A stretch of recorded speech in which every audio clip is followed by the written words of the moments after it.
Good morning guys! Ayan, nandito na lang po tayo sa kusina ni Chef Eloy at nahanda na natin yung ating breakfast meal, oatmeal with strawberry.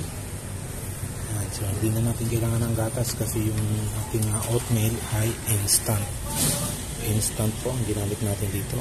Parang may kasama na siyang gatas, may tamis na siyang kasama, kaya no din na natin siya timplahan. So mainit na tubig na lang at yung ating strawberry rice. Ayan. Kaya po natin niliitan yan para mas mamix po natin, mas masarap. Siyempre meron tayong taho for today. Ayan. Bumili tayo, napadaan yung kaibigan natin, ayaw magpabayad, gusto ibigay na lang, pero dahil naninegosyo siya, siyempre babayaran pa rin natin, so binigyan natin ng 10 piso.